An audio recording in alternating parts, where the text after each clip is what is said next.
దేవుని పరిశుద్ధ నామమునకు మహిమ కలుగును గాక. ప్రభువైన యేసుక్రీస్తు నామములో మీ అందరికీ నా హృదయపూర్వక వందనాలు తెలియజేస్తున్నాను. శుభములు యేసుక్రీస్తు నామములో తెలియజేస్తున్నాను. మీరందరూ కూడా బాగున్నారని తలస్తూ దేవునికి కృతజ్ఞతలు. అంటే ఇంకొక రోజు మనకి దేవుడు ఆయుష్ ఇచ్చారు. ఇంకొక రోజులోకి ఆయుష్ పెంచి మనల్ని దేవుడు సజీవులుగా ఉంచారు. అందుకు నేను ఉదయం దేవుడికి ఎంతో కృతజ్ఞతాస్తుతులు చెల్లిస్తున్నాను. గత వారం మనతో ఉన్న వాళ్ళు చాలామంది మరి లేరు. మరి దేవుడు మాకు కృపను బట్టి దేవుని యొక్క దయ, వారికంటే మనం మంచి అని కాదు కానీ ఆయన దయలో ఇంకొక రోజు దేవుడు మనకి ఇచ్చినందుకు నేను దేవుని ఎంతో స్తుతిస్తూ ఉన్నాను. దేవుడి ద్వారా ఈరోజు మనం మొదటిగా దేవుని వాక్యాన్ని మనం విందాం. ఆదికాండంలో 1వ అధ్యాయం 28వ వచనాన్ని చూద్దాం. మనందరికీ కూడా ఫలించుట, ఫ్లారిష్ అవ్వడం అనేది మనందరికీ ఇష్టం. మనం ఎదగాలి అని అనుకుంటాం. దేవుడు కూడా మనల్ని ఎదగాలి అని ఆశపడతా ఉన్నాడు. మనం ఎదగాలని, మనం ఇంకా అభివృద్ధిలోకి రావాలని, మనం ఇంకా కూడా మంచిగా రోజు రోజుకి అంటే ఆర్థిక విషయాల్లో కానీ, సామాజిక పరిస్థితుల్లో కానీ మనం ఎక్కువగా ఎదగాలనుకుంటాం. ఉన్న చోటే ఉండటం కాదు, ఆర్థిక పరమైన విషయాల్లో ఎదగాలి, మరి భూ సంబంధమైన విషయాలు ఎదగాలి, సమాజంలో ఎదగాలి, చదువుల్లో ఎదగాలి. ఇట్లా మనం ఎదగాలి, వర్తిల్లాలి, అభివృద్ధి చెందాలని మనం కలుస్తూ ఉంటాం. అయితే బైబిల్లో మరి మనం తలంచడమే కాదు, దేవుడు కూడా తలుచుకుంటున్నాడు. ఏంటి అని అంటే,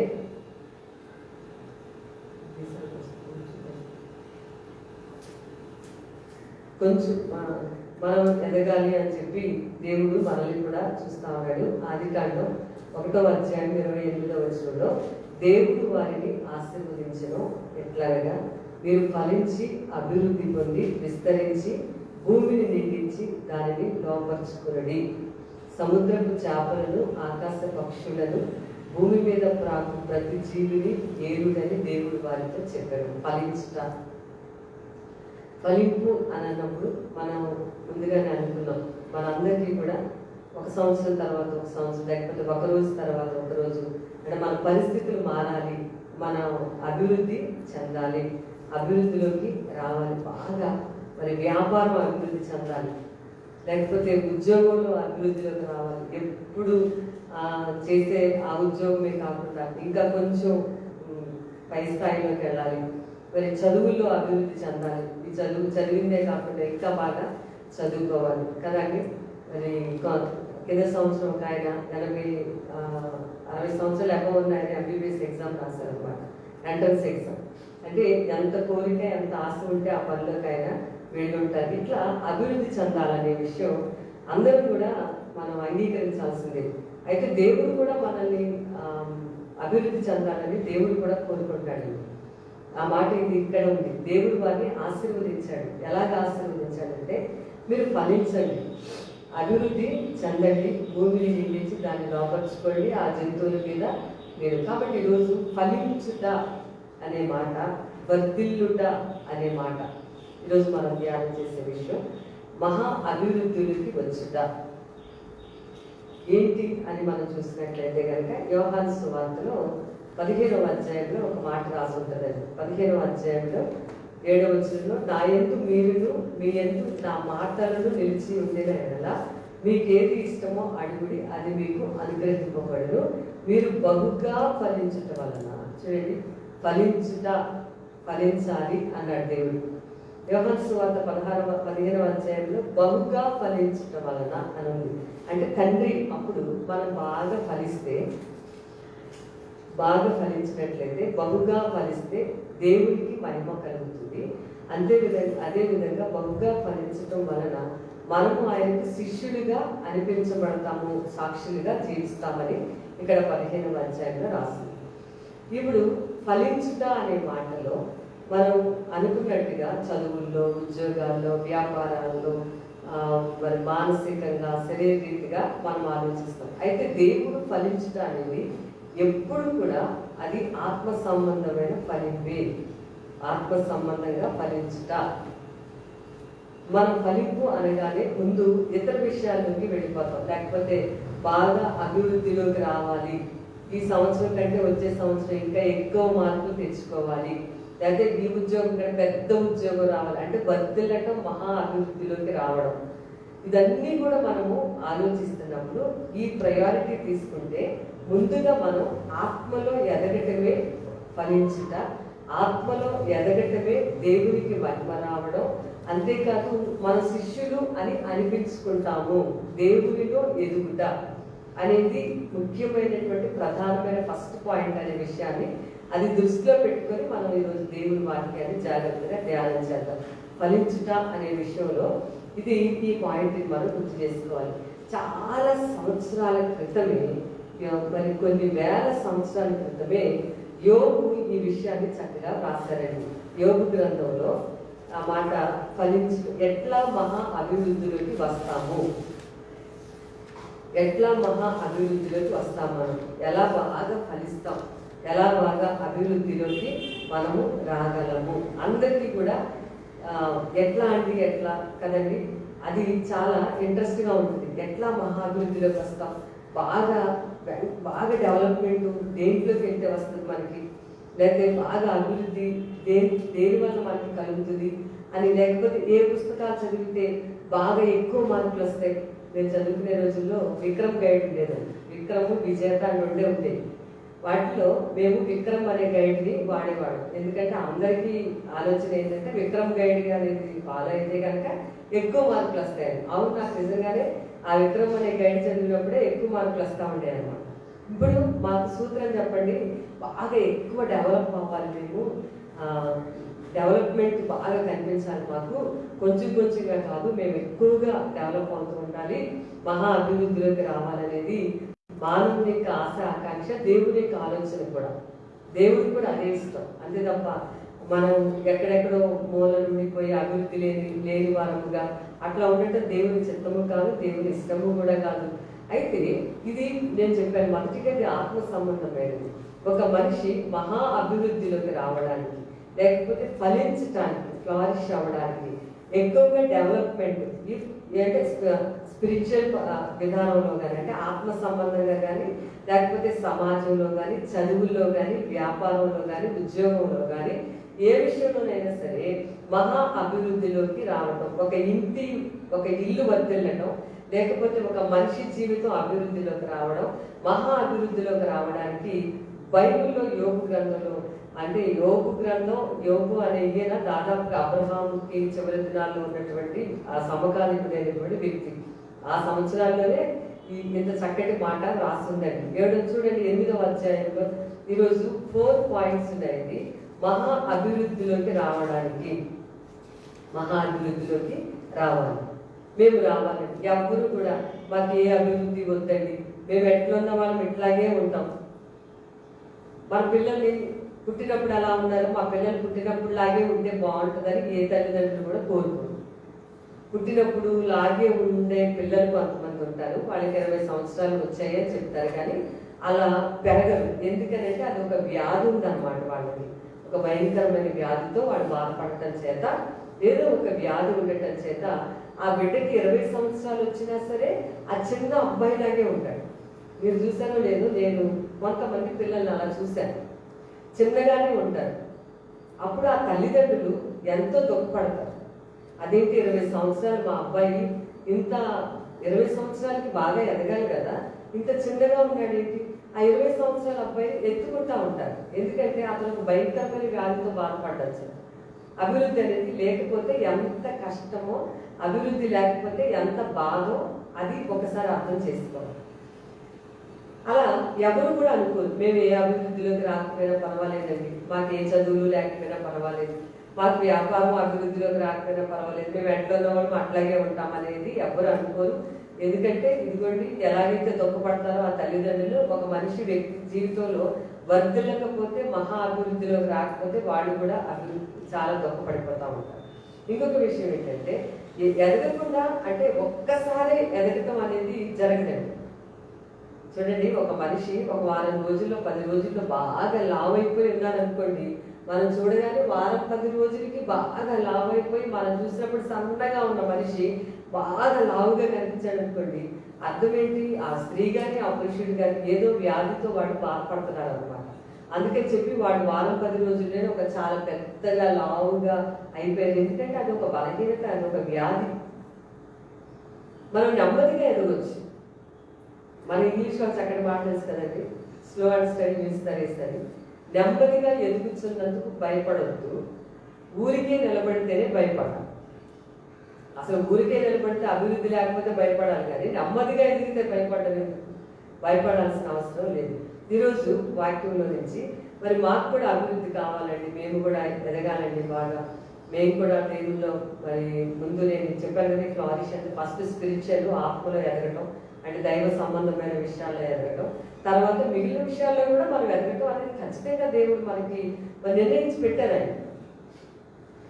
సో యోబు గ్రంథం 8వ అధ్యాయంలో ఆ మాటలు నేను మీకు చూపిస్తాను. ఎలాగా మహా అభివృద్ధికి కలుగుతాం, మహా అభివృద్ధిలోకి ఎలా వస్తాం మనం. చూడు 8వ అధ్యాయం 5వ వచనంలో, నీవు జాగ్రత్తగా దేవుని వెదకిన ఎడల, సర్వశక్తుడకు దేవుని బతిమాలు పొందిన ఎడల, నీవు పవిత్రుడవై యథార్థవంతుడవైన ఎడల, నిశ్చయముగా ఆయన నీ యందు శ్రద్ధ నిలిపి, ఏముందంటే అక్కడ, నీ నీతికి తగినట్టుగా నీ నివాస స్థలమును వర్ధిల్ల చేయి. యోబు గ్రంథం 8వ అధ్యాయం 5వ వచనం నుంచి చదువుతున్నాను. అప్పుడు నీ స్థితి మొదట కొద్దిగా ఉండినను తొదరు నీవు మహా అభివృద్ధి పొందుదువు.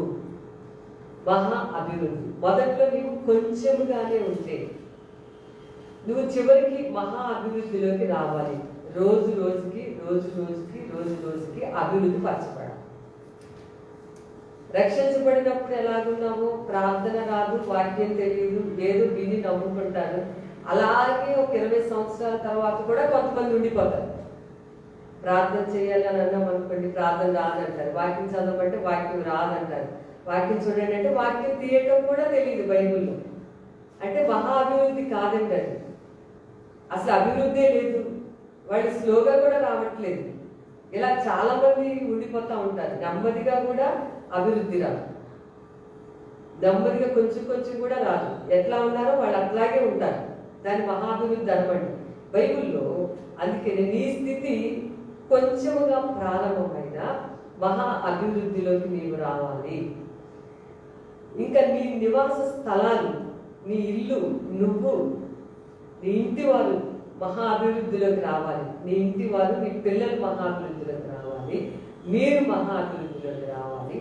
నేను మహా అభివృద్ధిలోకి రావాలి. మన ఇంటి వారు మహా అభివృద్ధిలోకి రావాలి.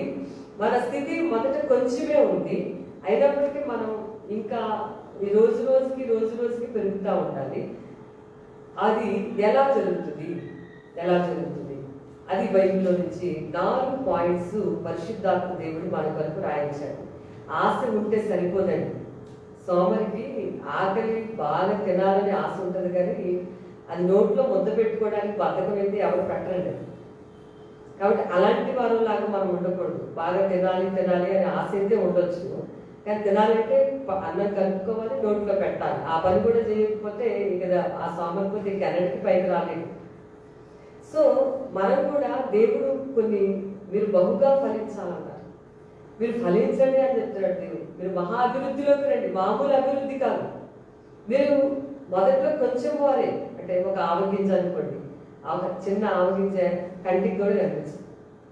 దాన్ని కానీ విత్తినప్పుడు దానికి పెద్ద మొక్కై ఒక చక్కటి పసుపు పువ్వులతో ఎంతో అందంగా చక్కగా కనిపిస్తూ ఉంటుంది ఆ మొక్క.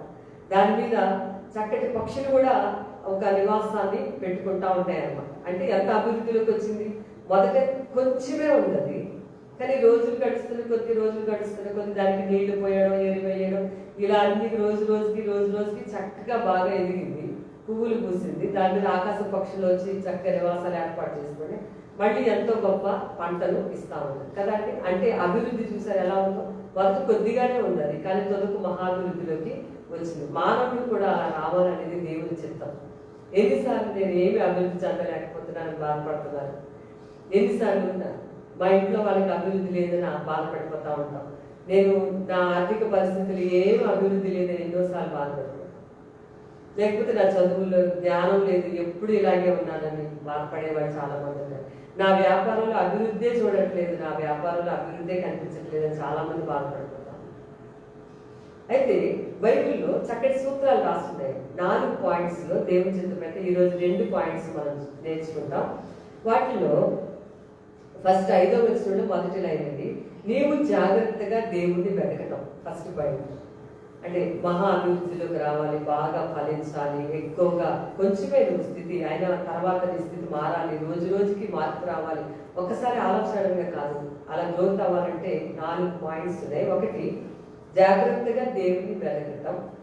రెండవది, సర్వశక్తి గల దేవుణ్ణి బతిమాలుకోవడం. మూడవది, పవిత్రత కలిగి ఉండటం. నాలుగవది, యథార్థత కలిగి జీవించడం. 4 విషయాల్లో దేవుని చిత్తమైతే ఈరోజు 2 విషయాలు మాత్రం మనం పూర్తిగా నేర్చుకుందామండి. మొదటి విషయం ఏంటంటే, ఇక్కడ యోబు వాళ్ళ ఫ్రెండ్ మాట్లాడుతూ ఉన్నాడు. మొత్తానికి యోబుకి వచ్చిన కష్టంలో కాంటెక్స్ట్ ఏంటంటే, యోబు యొక్క బాధలో కష్టంలో వాళ్ళ స్నేహితుడు మరి మంచిగా అంతకుముందు ఉండొచ్చు, ఇతనికి బాధ రాగానే అని చెప్పక జడ్జిమెంట్ చేస్తున్నాడు అన్నమాట నువ్వు అని. ఏదేమైనప్పటికీ ఈరోజు మనకి నేర్చుకునే ఒక పాఠం ఉంది. యోగ గ్రంథం ఈ రోజు రాసింది కాదండి, లేకపోతే కొత్త నిబంధన వాళ్ళు రాసింది కూడా కాదు. ఆదికాండం చివరి అనుకోండి, అబ్రహాం యొక్క కాలంలో యోగు అనే అతను కూడా ఉన్నట్లుగా చరిత్ర చెప్తా ఉంది. కాబట్టి ఆలోచించండి, ఆ రోజునే ఇంత గొప్ప సంగతులు రాస్తున్నాయి అన్నమాట. చాలా విచిత్రమైన విషయం అండి. ఇది కొత్తగా ఎవరు కనిపెట్టింది కాదు, కొన్ని వేల సంవత్సరాల క్రితమే ఈ మాటలు రాశారు. బైబిల్లో ఇది కీర్తనల ముందు పెట్టబడింది, కానీ ఇది జరిగింది మాత్రం ఇప్పుడు జరగలేదండి. కీర్తనల ముందు విషయం కాదు, ఇది అప్రాక్సిమేట్గా ఆదికాండం టైం అనుకోవాలి. సో మొత్తానికి 4 విషయాలు, దేనికి ఫలించడానికి, దేనికి మహాభివృద్ధిలోకి రావడం, దేనికి నీ అభివృద్ధులు, నీ వ్యాపారం, ఉద్యోగం, ఆత్మీయ జీవితం, ఫస్ట్ స్పిరిచువల్ లైఫ్, ఉద్యోగంలో, వ్యాపారంలో, లేకపోతే పిల్లలు.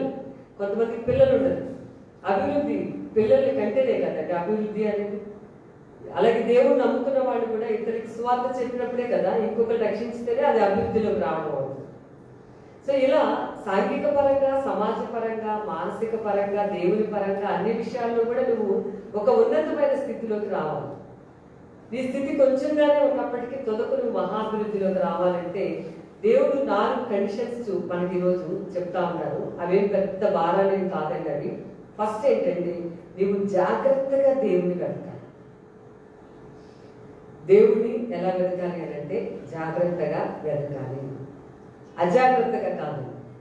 మనం చాలాసార్లు దేనిదైనా వస్తువుని, నేను బాగా చెప్తాను గుర్తుపెట్టుకోండి, ఒక గాజు గ్లాసుని కనుక నువ్వు సరిగ్గా హ్యాండిల్ చేయకపోతే అది కింద పడితే అజాగ్రత్తగా నువ్వు దాన్ని పట్టుకున్నట్లయితే కనుక, లేకపోతే ఒక కాఫీ తాగినప్పుడు ఆ కప్పును జాగ్రత్తగా పట్టుకోకపోతే, ఒక గ్లాస్తో నీవు నీళ్లు తాగి ఆ గాజు గ్లాసుని సరిగ్గా హ్యాండిల్ చేయకపోతే ఏమవుతుందంటే కింద పడి ముక్కలైపోతుంది.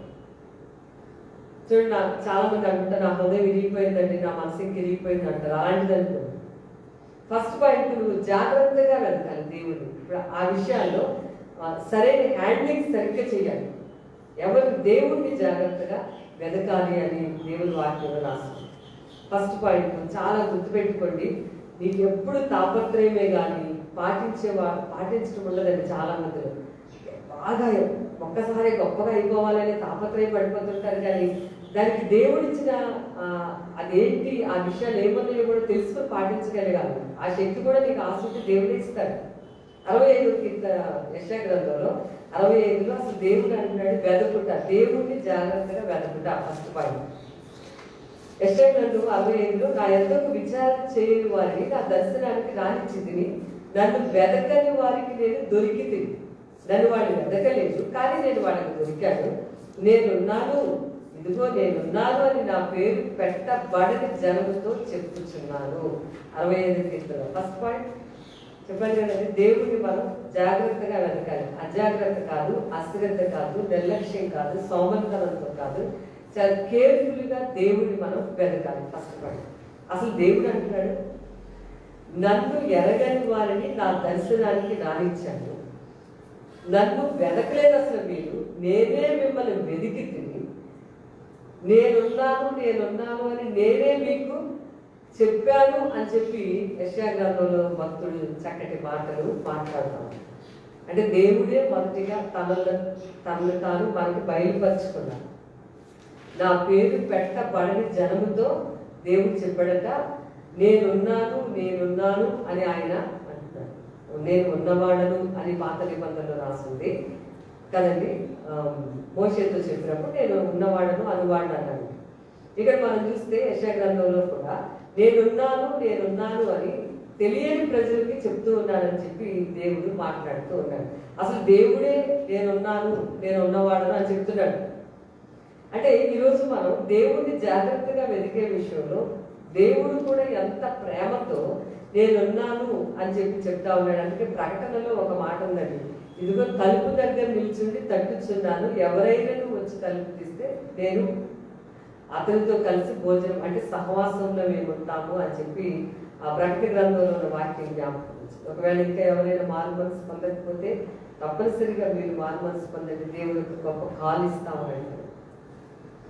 సో దేవుడిని మనం జాగ్రత్తగా వెతకాలి అనే విషయాన్ని ఈరోజు నేను మీకు చెప్తున్నాను. చాలాసార్లు దేవుడిని వెతికే విషయంలో ప్రజలు ఎంతో దినవృత్తాంతాలు మొదటి గ్రంథంలో 10వ అధ్యాయంలో చూడండి, దేవుని వెతికే విషయంలో కొంతమంది ఎలా వెతికారో నేను మీకు చూపిస్తాను. నిర్లక్ష్యంగా వెతకటం, అశ్రద్ధగా వెతకటం, భూ సంబంధం ఆలోచనలతో వెతకటం. దినవృత్తాంతాలు మొదటి గ్రంథం 10వ అధ్యాయంలో ఈ మధ్యకాలంలో నేను బైబిల్ చదువుతూ ఉంటే దేవుడు నాకు ఈ మాటని బలంగా నా హృదయంలో నాటుతుందండి.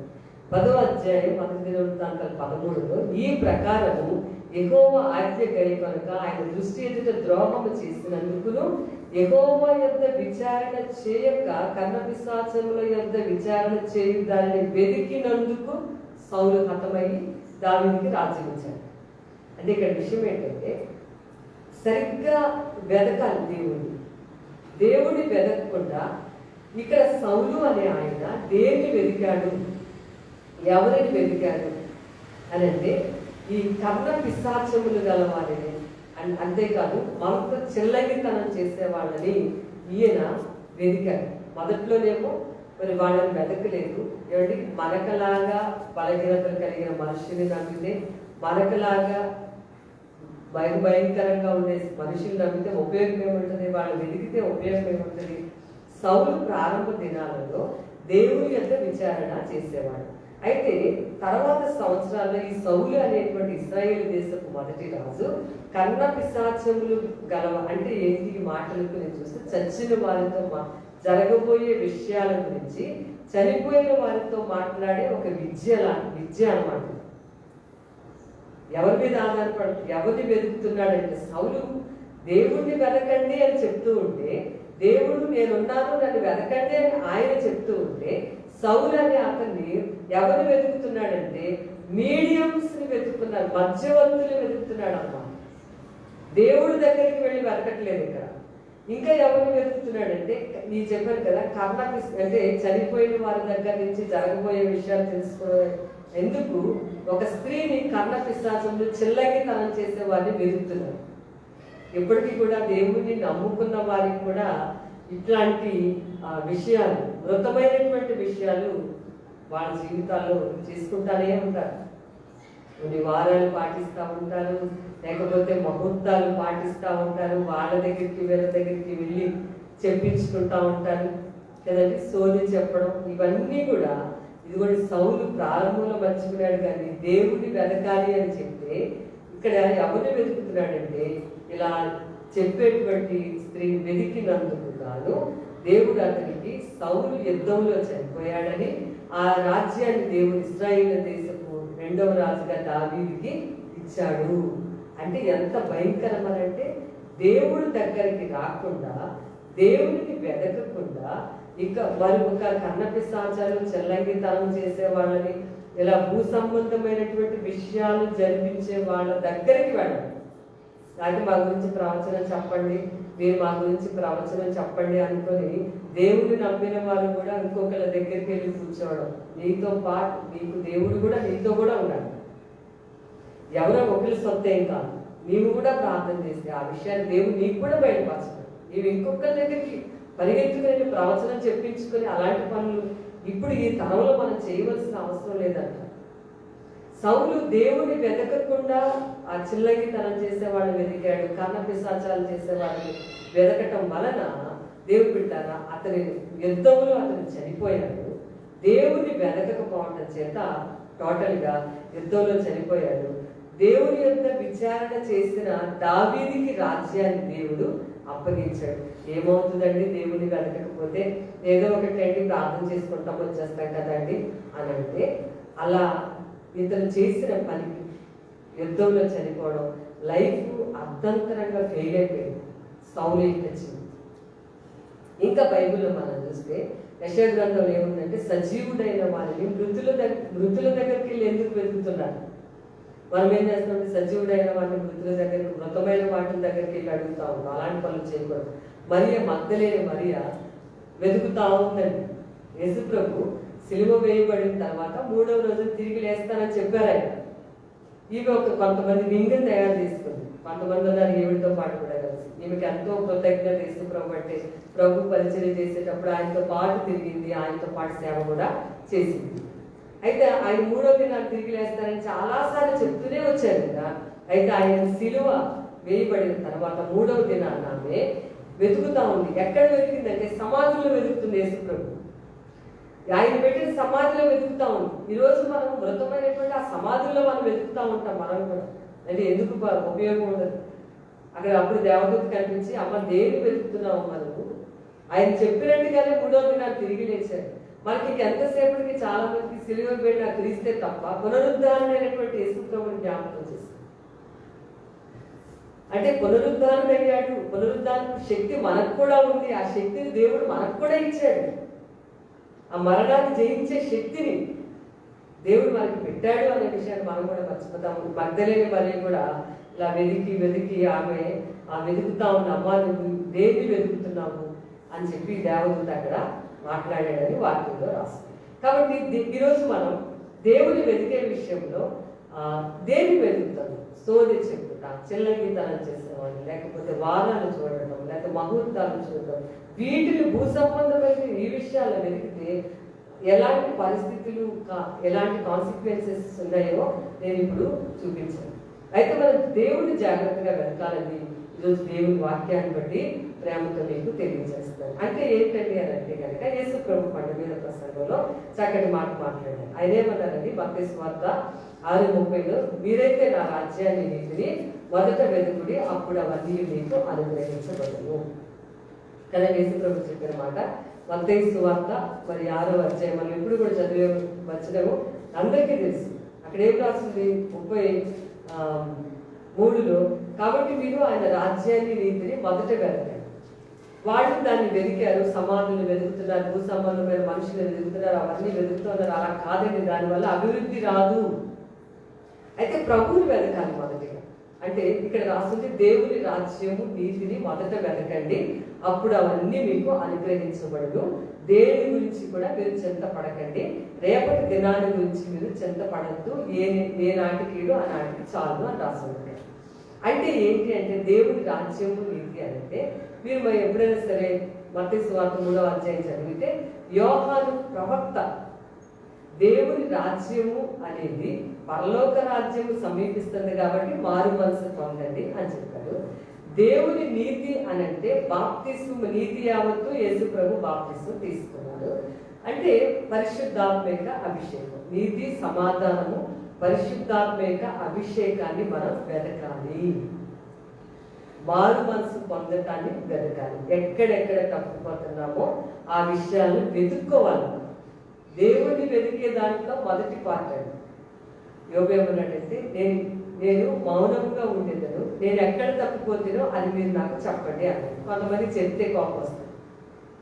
మీరు ఇలా చేయండి, అలా చేయకండి అని అన్నా అనుకోండి, అలా చెప్తే కోపం పడుతుంది. మరి యోబు అలా అంటాడు, దావీదు అలాగే అంటాడు, దేవన అంతరంగంలో ఏమైనా పాపాలు ఉన్నాయేమో నన్ను క్షమించమంటారు.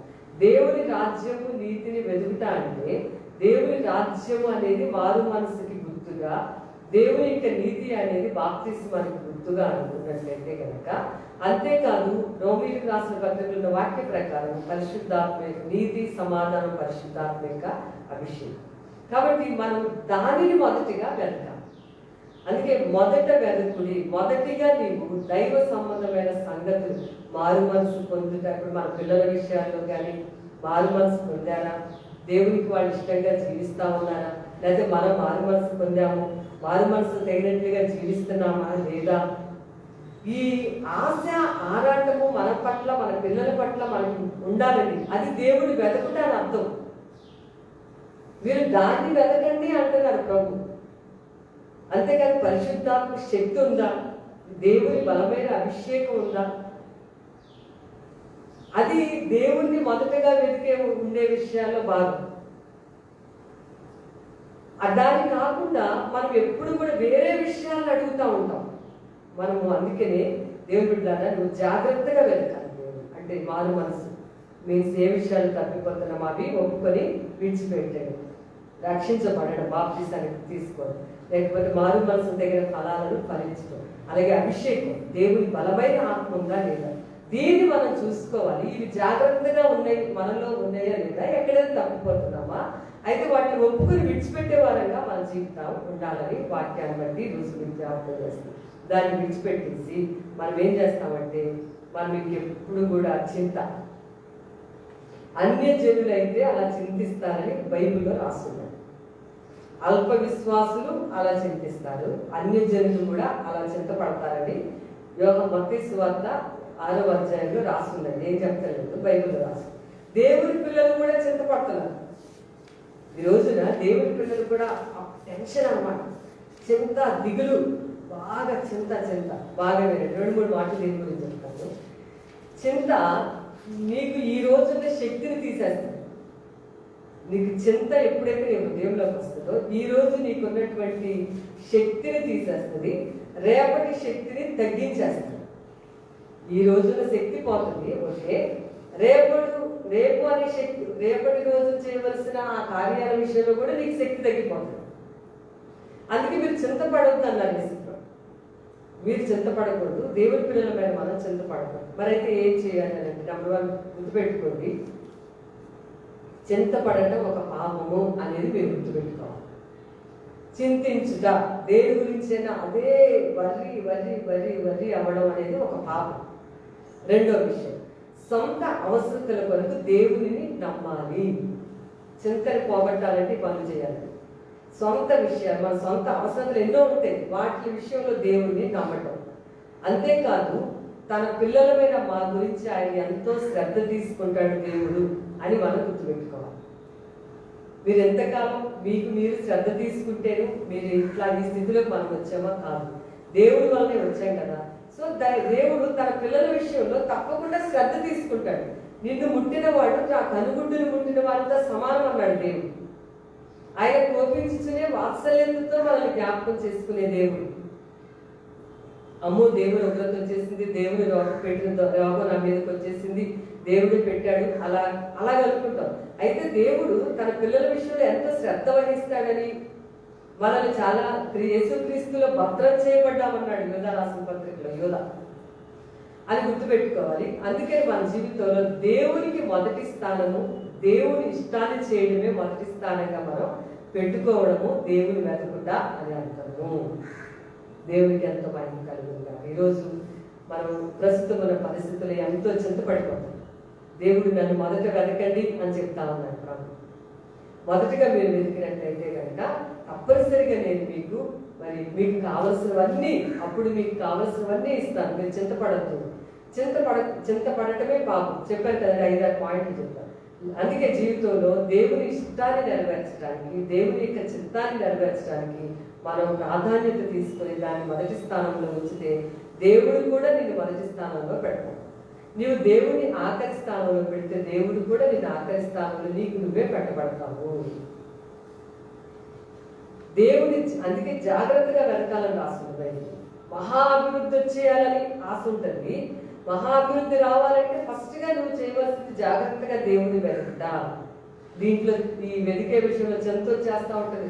ఎగలో సంబంధమైనటువంటి బంధకాలు అడ్డం పడిపోతూ ఉంటాయి కదండి. విత్తనాలు విత్తినప్పుడు జరిగింది కదా.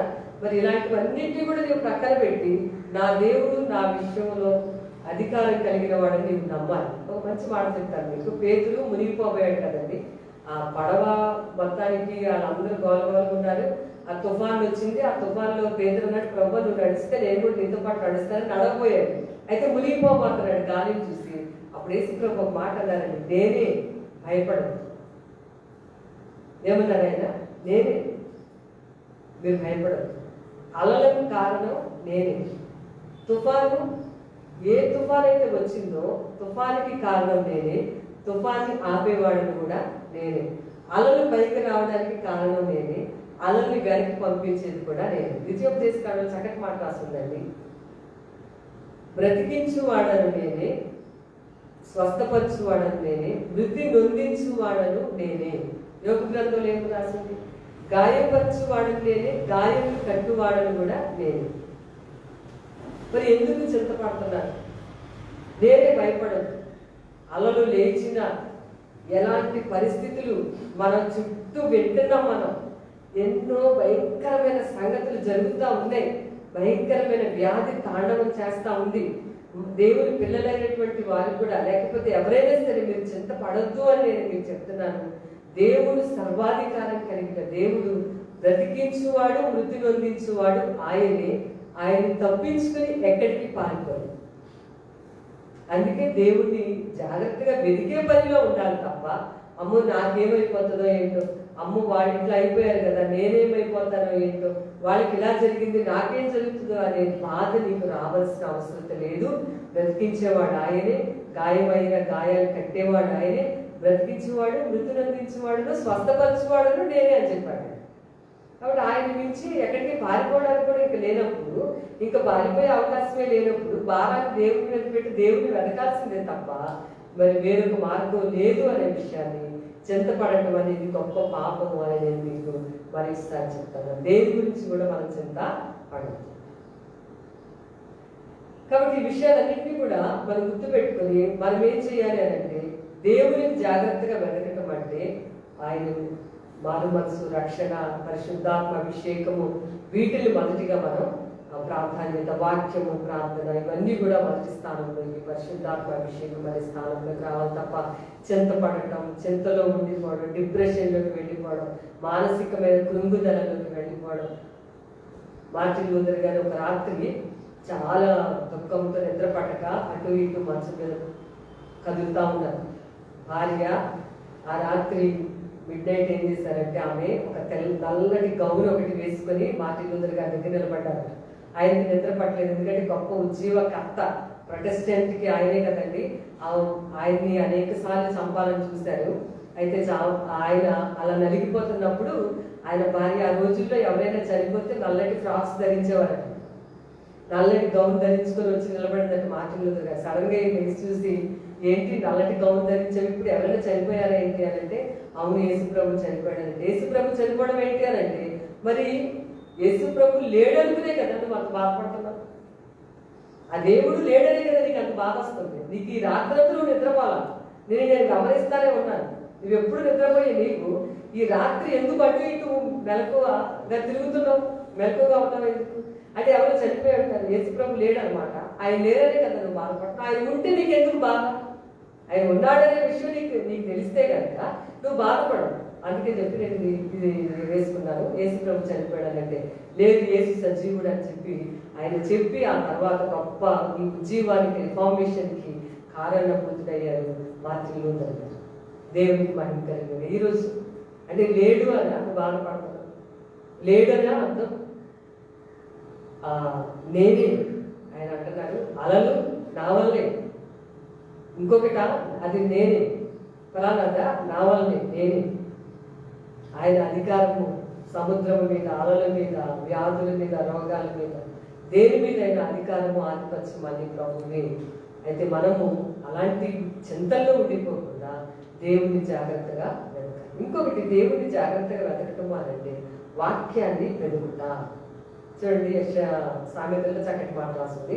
4వ అధ్యాయంలో 22వ వచనం. దేవుని వెతికే విషయం అంటే ఏంటి అనేది ఈరోజు మనం నేర్చుకున్నాం. ఫస్ట్ పాయింట్, దేవుని వెతకాలి, మహాభివృద్ధిలోకి రావాలంటే. ఏంటి దేవుని వెతుకుట అంటే 4:22, నీ హృదయంలో నుండి జీవదారులు బయలుదేరును కాబట్టి 20 రెండవ వచనం అండి, దొరికిన వారికి 21, నీ కన్నులు ఎదుటండి వాటిని తొలగిపోనీయకము, నీ హృదయం మందు వాటిని భద్రం చేసుకోవాలి, అవి జీవాన్ని సర్వ శరీరానికి ఆరోగ్యాన్ని ఇస్తుంది. ఏంటి అని చూస్తే 20 వచనం, నా కుమారుడా నా మాటలను ఆలకించు, నా వాక్యానికి నీ చెవి యొగ్గు. నా మాటలు బాగా ఆలకిస్తా ఉండు, నా మాటలకి నీ చెవి పెట్టు. నీ చెవిని ఏవేవో వినడానికి పెడతా ఉంటావు కదా, నీ చెవిని అనవసరమైన విషయాలు వినడానికి పెడతా ఉంటావు, నీ చెవిని అనవసరంగా వాడుతూ ఉంటావు. నీ చెవిని నా మాటలకి పెట్టు, నా వాక్యానికి నీ చెవిని పెట్టు. అప్పుడు జాగ్రత్తగా నువ్వు ఎలా ఉండాలి, నీకు జీవం వస్తుంది, సర్వ శరీరానికి స్వస్థత ఆరోగ్యం కలుగుతుందని దేవునికి మహిమ కలుగుతుంది. నేను ఒక మాట విన్నాను ఈ మధ్యకాలంలో, ఒక దేవుని సేవకురాలు చెప్పినప్పుడు ఆమె ఏం చెప్పారంటే, బైబిల్ చదివితే రెసిస్టెన్స్ పవర్ పెరుగుతుందని చెప్పారు. మనకి మామూలుగా ఇప్పుడు చెప్తుంది ఏంటంటే, కొన్ని మందులు వాడితే మనలో వ్యాధి నిరోధక శక్తి పెరుగుతుందని కదా, పెరుగుతుంది వ్యాధి నిరోధక శక్తి, D3 వాడండి, అది వాడండి, ఈ మందులు వాడండి అని అంటే వాడి ఆ రెసిస్టెన్స్ పవర్ పెంచుకుంటున్నారు. మంచిదే వాడటం. అయితే దానికంటే ముందు నీవు దేవుని వాక్యాన్ని నీ చెవులను అప్పగిస్తే, దేవుని వాక్యాన్ని నీ హృదయాన్ని అప్పగించుకుంటే నీకు జీవము, నీ శరీరం అంతటికి ఆరోగ్యము కలుగును. బైబిల్ అంత చక్కటి మాట రాశారు.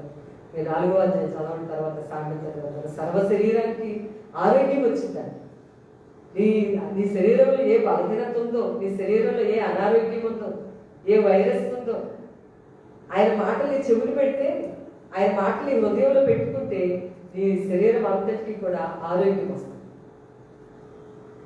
ఒకవేళ బలహీనతున్న దేవుడే నీకు ఆ వాక్యం ద్వారా స్వస్థత అనుగ్రహిస్తాడు. ఆయన తన వాక్కును పంపి వారిని బాగు చేస్తాడు. కాబట్టి అయ్యో నేను బలహీనంగా ఉన్నాను, అనారోగ్యంతో ఉన్నానని బాధపడాల్సిన అవసరం లేదు, స్వస్థపరిచే దేవుడు. కానీ ఈ పని కనుక చేయకపోతే మాత్రం ప్రమాదంలో ఉన్నాము. కాబట్టి అది సరిచేసుకుని దేవుని వాక్యానికి ప్రాధాన్యత ఇవ్వాలి అని ప్రేమతో నేను మీకు తెలియజేస్తాను. కాబట్టి దేవుని బిడ్డారా, జాగ్రత్తగా దేవుని వెతుకుట అనేటువంటి విషయాన్ని గురించి ఇప్పటిదాకా మనం ధ్యానం చేస్తాం. బలహీనమైనటువంటి మానవుణ్ణి ఎలాగంటే వెతుకుతాం, మనకు సహాయం చేయడం కోసము. లేకపోతే దావీదు ప్రతిసారి కాదనుకోండి, చాలాసార్లు దేవుణ్ణి వెతికాడు. సిక్లర్లో అంతా కోల్పోయి ఒంటరిగా మిగిలిపోయినప్పుడు కూడా దేవుణ్ణి వెతికాడు. అయిపోయింది జీవితం అనుకున్నప్పుడు కూడా చాలా ఏడ్చాడు, కానీ మళ్ళా దేవుణ్ణి నమ్ముతున్నాడు, మళ్ళా దేవుని దగ్గరికి వచ్చాడు. ఈరోజు నీ జీవితంలో మనం ఎవరైనా సరే అంతా అయిపోయిందండి, ఇంకేమీ లేదు అనుకునే పరిస్థితి వచ్చినా నీవు దేవుణ్ణే నమ్మినట్లయితే, దేవుణ్ణే వెతికితే కనుక తప్పనిసరిగా నీకు క్రొత్త ఆరంభాన్ని దేవుడు నీకు అనుగ్రహిస్తాడు. ఆర్థిక వ్యవస్థ పోయిందండి, లేకపోతే వ్యాపారం పోయింది, ఉద్యోగం లేదు, లేకపోతే ఇంట్లో పరిస్థితులు బాగలేదు, అందరికీ ఒంట్లో బాగాలేదు, అందరికీ కూడా బలహీనంగా ఉన్నారు అనుకున్నా సరే, నీవు దేవుని మాటలకి నీ చెవిని పెడితే, నీ హృదయాన్ని పెడితే కనుక నీ సర్వ శరీరానికి దేవుడు ఆరోగ్యాన్ని కలిగిస్తాడు. దావీదు దేవుని వెతికేవాడు ప్రతి విషయంలో. కొన్ని విషయాలు వెతకలేదు, బత్షెబ విషయంలో వెతకల, లేకపోతే ఆ లెక్క యోధులు ఎంత ఉన్నారు లెక్క పెట్టే విషయంలో వెతకలేదు, అక్కడ ఫెయిల్ అయ్యాడు. అంటే ఏంటి, వెతకకపోతే ఏం జరుగుతుందంటే ఫెయిల్యూర్ వస్తుందండి. మహాభివృద్ధిలోకి రాలేము మనం. జాగ్రత్త, మహాభివృద్ధిలోకి రావడానికి ఫస్ట్ సూత్రం ఏంటంటే నీవు జాగ్రత్తగా దేవుని. రెండో విషయం ఏంటంటే యోగు గ్రంథంలో కదండి మన కీ పాయింట్, యోగు గ్రంథం 8వ అధ్యాయం కదండి మనం ధ్యానం చేస్తా ఉన్నాం. రెండో పాయింట్ కూడా చెప్పి నేను ముగిస్తాను. రెండో పాయింట్ ఏంటంటే 8వ అధ్యాయం 5వ వచనంలో 2వ లైన్, సర్వశక్తుడకు దేవుని బ్రతిమాలుకొనిన కదా. సెకండ్ పాయింట్, ఫస్ట్ మహాభివృద్ధిలోకి రావడానికి దేవుడు మనకిచ్చిన వాక్యాన్ని నేర్చుకుంటున్నాము. గొప్ప అభివృద్ధిలోకి రావాలనే దానికి నేర్చుకున్న ఫస్ట్ పాయింట్, దేవుడిని జాగ్రత్తగా వెతకాలి. అజాగ్రత్తగా ఉంటే ఫెయిల్యూర్స్ వస్తాయి. రెండో విషయం ఏంటంటే సర్వశక్తుడకు దేవుణ్ణి బ్రతిమాలుకొనిన యెడల. 8వ అధ్యాయం 5వ అధ్యాయం యోగు గ్రంథం 8వ అధ్యాయం 5వ వచనంలో 2వ లైన్లో సర్వశక్తుడకు దేవుని బ్రతిమాలుకో. తెలిసిపోయింది కదండి ప్రేయరు అనే విషయం. ఇక్కడ కొన్ని ట్రాన్స్లేషన్లో అయితే వారి సప్లికేషన్ అని రాస్తుంది, కొన్ని చోట్ల ప్రేయర్ అని, కొన్ని చోట్ల ఏమని రాస్తుందంటే బెగ్గడ్ అని రాస్తుంది. అంటే యాచించుకోవడం, అడుక్కోవడం అన్నమాట. ఎవరిని అని అంటే దేవుడిని. సో రెండవది ఏంటంటే ప్రార్థన చేసుకోవడం. మనం చాలాసార్లు ప్రార్థన అనే ప్రసంగాన్ని ఎక్కువ సార్లు వింటాం, తక్కువ సార్లు చేస్తాం కానీ ఎక్కువ సార్లు వింటాం. జాన్ వెస్లీ గారి తల్లి 1700వ శతాబ్దంలో లండన్లో తనకు 19 మంది పిల్లలు, ఆ ఇంటి వాతావరణం. ఆ 19లో కొంతమంది కొన్ని నెలల్లో చనిపోయారు. మిగిలిన పిల్లలందరినీ ఎంతో జాగ్రత్తగా పెంచారు. 19 మంది పిల్లలు నా తల్లి ప్రతిరోజు 2 గంటలు ప్రార్థన చేస్తున్నారు. ఆ నిలువుగా మోకాడి వేసి ఆమె ప్రార్థన చేయడం కూడా ఈ మధ్య నేను చదువుతూ వచ్చాను. డీప్గా అంటే డీటెయిల్గా ఆమె స్టడీ బుక్ చదువుతూ ఉంటుంటే ఆమె అక్కడ రాశారు. ఆమె 19 మంది పిల్లలతో మనం ఏమి చేస్తామంటే మనకి టైం ఉండదు అనిపిస్తూ ఉంటుంది, సమయాన్ని తీసుకోము ప్రేయర్ చేయడానికి. 19 మంది పిల్లలు ఉన్న తల్లి ప్రతిరోజు 2 గంటల సేపు ఆమె ప్రార్థన చేశారు. ప్రతిరోజు రాత్రిపూట ప్రతి ఒక్కరి మీద తలబెట్టి చేయబెట్టి తల మీద ప్రార్థన చేశారు. సూసన్న వెస్లీ గారు ఎవ్రీడే 2 hours, మాకు చాలా పనులు ఉంటాయండి, అవ్వదండి, వీలు కాదండి. మీరు ఎవరికి 19 మంది పిల్లలు ఉన్నారు, వాళ్ళ బాధ్యతలు చేయాలండి, ఈ పనులు చేయాలి, ఆ పనులు చేయాలన్నారు. అలా లేదు కదా. మార్టిన్ లూథర్ గారు ఏమంటారంటే, నాకు చాలా విస్తారమైన పనులు ఉన్నాయి ఈరోజు, కాబట్టి ఆ విస్తారమైన పనులు అవ్వాలి అని అంటే ఎక్కువ ప్రార్థన చేసుకోవాలి. కాబట్టి నేను రోజు చేసుకునే 3 గంటల కంటే ఇంకెక్కువ ప్రార్థన చేస్తానన్నారు. ఆ మధ్యకాలంలో పాల్ యాంగ్చో గారి చర్చ నుంచి ఒక విశ్వాసం ఎవరు వచ్చారండి మా ప్రాంతాల్లోకి. ఆయన ఏం చెప్పారంటే, పాల్ యాంగ్చో గారి చర్చిలో చాలా మంది పెద్దలు నడిపిస్తూ ఉంటారు కదండి, చాలా పెద్ద చర్చ్ కాబట్టి వరల్డ్లో. ఆ పెద్దలకి ఆయన ఒక సలహా ఇస్తారట. ఆ పెద్దలు ప్రతిరోజు ఉదయం 3 గంటల టైం 3 hours ప్రేయర్ చేయకుండా పరిచర్యకి వెళ్ళొద్దు అని చెప్తారట. మీరు సేవ చేయడానికి బయటకు వెళ్ళేటప్పుడు ఆ రోజులో 3 గంటల సేపు ప్రార్థన చేసుకున్న తర్వాత సేవ చేయడానికి బయటకు వెళ్ళండి అని సలహా ఇస్తారు. అభివృద్ధి చెందక ఏమవుతుందండి ఇంకా పరిచర్య. కాబట్టి నేను ప్రేమతో మీకు తెలియజేస్తాను, ప్రేయర్, ప్రార్థన, విజ్ఞాపన, యాచనలు, కృతజ్ఞత, 4 points కదండి ప్రేయర్లో. ప్రేయర్ చేయడం, సెకండ్ది యాచనలు, కృతజ్ఞతలు చెప్పడం, విజ్ఞాపన చేయడం. విజ్ఞాపన అనేది ఇతరుల గురించి భారంగా, ఇతరుల గురించి శ్రద్ధగా పట్టించుకొని ఇతరుల విషయాల గురించి కూడా మన దేవుని సన్నిధిలో ప్రార్థన చేయడం, మన దేశం కొరకు ప్రార్థన చేయడం. నేను ఒక మాట చాలా ఇంపార్టెంట్ పాయింట్ చెప్తాను లాస్ట్లో. అదేంటి అంటే, నువ్వు దేవుని సన్నిధిలో కూర్చోకుండా నువ్వు విజయవంతంగా నిలబడలేదు. నువ్వు దేవుని సన్నిధిలో కూర్చోకుండా, నువ్వు దేవుని సన్నిధిలో కూర్చొని ప్రార్థన చేయకుండా నీవు విజయవంతంగా నిలబడలేవు జీవితంలో. నెహెమ్యా అనే ఆయన కొన్ని దినములు కూర్చుండి ఏడ్చి ప్రార్థన చేశాడు. కొన్ని దినాలు కూర్చుండి ఏడ్చి ప్రార్థన చేశాడు. ఆ ప్రార్థన కూడా ఆయన చేసిన ఉపవాస ప్రార్థన అంటే ఇంకా పవర్ఫుల్ అన్నమాట. అందుకని అక్కడ కూర్చున్నాడు కాబట్టి 1వ అధ్యాయంలో 2వ అధ్యాయంలో రాజుగారి ఎదుట నిలబడ్డాడు. దానియేలు దేవుడి సన్నిధిలో కూర్చున్నాడు కాబట్టి, దేవుడి సన్నిధిలో మోకరించి ప్రార్థించాడు కాబట్టి, నెబుకద్నెజరు అనేటువంటి చక్రవర్తి, బబులోను దేశం చక్రవర్తి దానియేలుకి సాష్టాంగపడి నమస్కారం చేశాడు. దేవుడి సన్నిధిలో కూర్చోకుండా జీవితంలో నిలబడలేమండి మనం. నేను కూర్చోటి నిలబడడం గురించి చెప్పట్లా.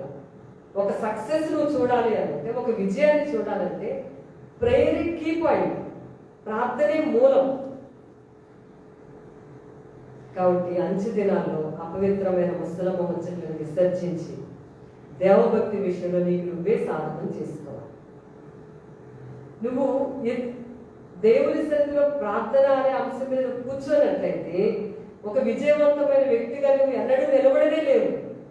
గెత్సెమనే తోటలో ఆయన కూర్చున్నారు కాబట్టి యేసు ప్రభు సిలువను జయించి 3వ దినాన పునరుత్థానుడే తిరిగి లేచాడు. ఆయన కూర్చోకుండా, గెత్సెమనే తోటలో కూర్చోకుండా ఆయన పునరుద్ధానాన్ని చేయలేదండి. గెత్సెమనే తోటలో కూర్చున్నారు, రక్తం కారినంతగా చెమట రక్త బిందువులాగా మారేంత ప్రార్థన చేశారు ఆయన. అప్పుడు ఆయన 3వ దినాన, అప్పుడు ఆ శక్తితో, పునరుద్ధాన శక్తితో 3వ దినాన తిరిగి లేచారు.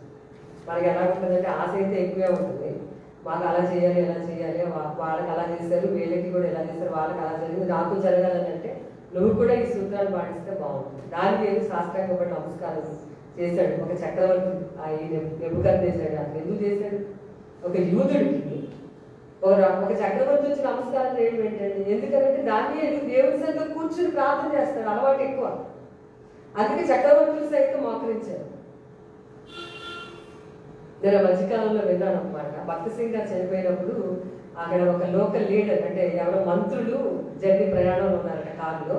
అప్పటికే హైదరాబాద్ చనిపోయిన ఆ ప్రాంతం హైదరాబాద్ కదండి. ఆ చుట్టూ అంత జనాలు కొన్ని వేల మంది ప్రజలు గుమ్మిగూడిపోతే ఆ మంత్రి గారు, మినిస్టర్ గారు కారులో వెళ్ళి అడిగారు, ఏంటి హైదరాబాద్ ఇలా జనాలతో ప్రజలతో నిండిపోయింది, ఏంటి కారణం ఏంటి అని అంటే, అప్పుడు వాళ్ళు చెప్పారట, సార్ ఇది ఎవరో మంచి పాస్టర్ గారు చనిపోయారట ఈరోజు, ఒక గొప్ప దేవుడి సేవకుడు చనిపోయారట అని అంటే, ఏంటి దేవుడి సేవకుడు పాస్టర్ చనిపోతే ఎంతమంది ప్రజలు గుమ్మిగూడిపోయారా అని ఆయన ఆశ్చర్యపోయారంట. అవును సార్, ఆయన సిక్కులట, ఆయన రక్షించబడి కొన్ని వేల సంఘాలు కట్టారట, ఎంతో మంది విశ్వాసం తయారు చేశారట, వాళ్ళందరూ ఇప్పుడు ఆయన చనిపోయినట్టు చూడడానికి వచ్చారంటే, అలా అయితే నాకు చెప్తే నేను కూడా ఒకసారి చూసొద్దు కదా అని చెప్పారట. మనం చూడడానికి వచ్చినా కూడా వెళ్ళిపోతారు. మన ముందున్న పెద్దలు అలా మోకరించి ప్రార్థించారు. అందుకే అంత సక్సెస్ చూస్తారు. వాళ్ళు మనకులాంటి మనుషులే కాదండి, ఏలియా కూడా మనకులాంటి అతనే కదండి. ఏడుస్తాడు, నవ్వుతాడు, చచ్చిపోతారు అంటాడు, మనకులాంటి అతనే కదా. కాకపోతే అతను ఏంటి, ఆ పవర్ ఎక్కడ ఉందంటే ప్రేయర్లో ఉంది పవర్ అంటారు కదా. యేసు ప్రభు యొక్క పవరు, రిజరెక్షన్ పవరు ఎక్కడి నుంచి వచ్చింది అనుకుంటారు? గెత్సెమనే తోటలో నుంచి వచ్చింది. ఆయన ఆ పవర్తో ఆయన నింపబడ్డాగా అక్కడ కూర్చోవడం వల్ల. ఆ శక్తి నీకు రావాలంటే ప్రేయర్ ద్వారా తప్ప మరి సాధ్యం కాదండి. తప్పించుకోవద్దు, దానివల్ల నష్టపోవడం తప్ప ఇంకా లాభం. నా సాక్ష్యం కూడా దేవుడి సొంత కూర్చోవడం వల్లే నిలబడొచ్చు అనేది నేను చెప్పగలుగుతున్నాను. మనకు బాగా తెలుసు, మోషే చేతులు ఎత్తినప్పుడల్లా కూడా ఇశ్రాయేలు గెలిచాడు. మోషేకి చేతులు బరువు గెలిచాడు. మనకి కూడా బాధాలు బరువులు ఎక్కువైపోయినప్పుడు ప్రార్థన మానేస్తూ ఉంటాం కదా, అప్పుడల్లా ఓడిపోతా ఉంటాం. ప్రార్థన చేసినప్పుడల్లా గెలుస్తాము, ప్రార్థన చేయడం మానేసినప్పుడల్లా ఫెయిల్. కాబట్టి ఎప్పటికీ కూడా అలా చేయగలి. సర్వశక్తుడు, నువ్వు ప్రార్థన చేసే దేవుడు సర్వశక్తిమంతుడు. బ్రతిమానుకో, అడగమంటున్నాడు ఆయన. నాకు రాదు కదా, మీకు ఎలా వస్తే అలా చేయి. మాకు ప్రార్థన రాదండి, మేము కూడా ప్రార్థన చేసుకుందాం అనుకున్నా, మాకు కూడా చాలా బాధలు ఉన్నాయి. ఒకవేళ మీరు ఎవరైనా అంటే మీకు ఎలా వచ్చో అలాగే చేయండి, చాలా దీనికి ఏం పాఠాలే ఉండవు. ఇంకా అలా నేను కూడా ఒక హిందువుగా నేను ఉండి అలా నాకు వచ్చినట్టుగా ప్రార్థన చేసుకుని ఈరోజు ఈ స్థితిలో మార్పు చెంది ప్రభువులకు రావడానికి, దేవుడి కొరకు సేవ చేసే ప్రభుత్వ దేవుడు నాకు కూడా ఇచ్చాడు. కాబట్టి ఈరోజు 2 పాయింట్లు చెప్పారు. సక్సెస్కి పిల్లర్స్ 4 పాయింట్స్. ఒకటి, జాగ్రత్తగా వెతుకు దేవుడు. సౌలులాగా మృదుమైన వాటి కోసం భూసముద్రం అలా వెతకదు, జాగ్రత్తగా వెతుకు. దేవుడు వెతకటం అంటే వాక్యాన్ని నువ్వు సరిగ్గా నీ మనసులో పెట్టు. నీ దేహానికి ఆరోగ్యం, రెసిస్టెన్స్ పవర్ పెరిగిపోదు. బాగా తిరిగిన దానికంటే, మందులు వేసుకున్న దానికంటే రెసిస్టెన్స్ పవర్ పెరుగుతుంది. ఆరోగ్యం బాగా హెల్త్గా తయారవుతుంది. సెకండ్ పాయింట్ ఇంకా ఏంటి అని అంటే, చింతొద్దు.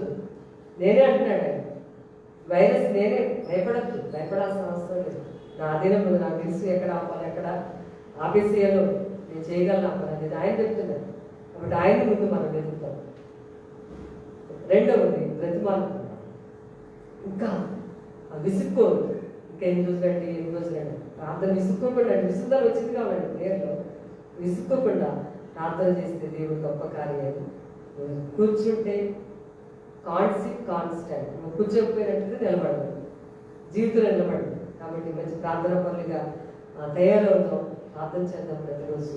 దేవుడి మాటలు దీవించినాక దేవుడి చిత్తమైతే మిగిలిన 2 పాయింట్లు ఉన్నాయి మహాభివృద్ధిలోకి రావడానికి. ఒకటి బతిమాలుకోవడం, ఒకటి దేవుడిని వెతకటం, రెండవది ప్రార్థన. ఇంకా 2 విషయాలు ప్రభు చిత్తమైతే నెక్స్ట్ వీక్ చూద్దాం. దేవుడి మాటలు దీవించినాక. God bless you.